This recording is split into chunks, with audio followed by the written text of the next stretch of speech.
Hello viewers, welcome to KC Shop where we turn drafting skills into income. In today's section, in today's tutorial, we all are going to look into chamfering and filleting corners in AutoCAD. If your AutoCAD drawing still have sharp corners like this, if your AutoCAD drawing still have sharp corners like this, you are doing it wrongly. In the next few minutes of this tutorial, I will show you how to fillet and chamfer your work in AutoCAD. And most beginners make one mistake here that ruins or damage their drawings. So I'm going to show you how to avoid that. Sometimes we need to create a rounded or flatted corners in our drawings. In AutoCAD, we can convert a simple corner to a rounded corner with a fillet tool. We can also convert side corners to a slope or angle corner with a chamfer tools. So to understand how the fillet and chamfer tools can be used to drawings, some examples have been created in advance. So we all are going to make use of this object here to enable us to achieve what we are talking about. With this object, we will use it to chamfer and also to fillet our work. So the both can be found in the modify panel of the home ribbon. Both the chamfer and the fillet can be found in this modify panel of this home ribbon. Firstly, we need to learn how to fillet tools works. We are going to learn how the fillet tools works before entering the chamfer.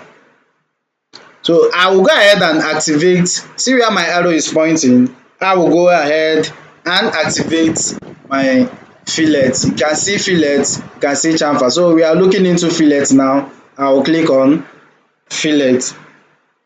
Then I will go ahead and define my radius. If you look down the command line, you will see radius, trim and multiple. So I will go ahead and click on radius.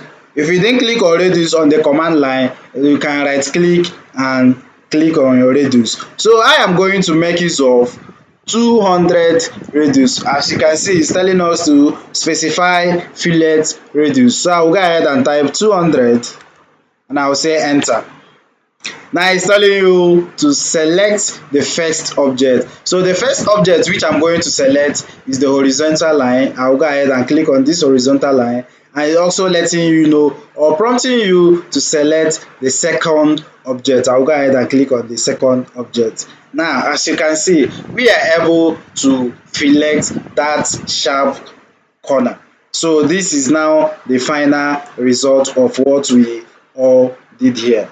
So moving to the next examples, I will show you how to perform multiple fillets without activating the command over and over again. In this particular example now, I am going to let us know, or I am going to let us understand how we can fillet our jobs in a multiple way without activating the command button again and again. So if you look very well, this object has sharp corners. So what we are going to do now is to go down here, activate your fillet again, then you come down here, you can see multiple, you click on it, you go ahead and click on multiple. Now click on radius. Now it's telling you to specify your fillet radius. I am going to make use of 200 this time around. I will say 200, click enter. Now I am going to fillet this particular one. I pick my object and pick this second one, click enter. Now this is how you can fillet your job. So like I said, you will just go ahead and activate your work, click multiple, I'm repeating it for the second time, click on radius. Then it's telling you to specify your fillet radius. I'm making use of 200, type 200, set enter. We will pick the object which we want to fillet, click that one and click the second one. Now I was able to achieve this first one. So if you don't want to still continue to be making use of the same radius of 200, which is the initial radius which you have already used, you can equally change it by still coming down to radius, click on radius. Now I'm going to make use of 100 instead of 200. Click on 100, set enter, then pick your object which is this one and this. Now I'll also still go back to radius. I'm making use of 150 this time around. Type 150, enter. Now you're coming down here, you click on this object which is the vertical line and also the horizontal line. So by so doing, you were able to achieve your work using a multiple command without reactivating your command over and over again.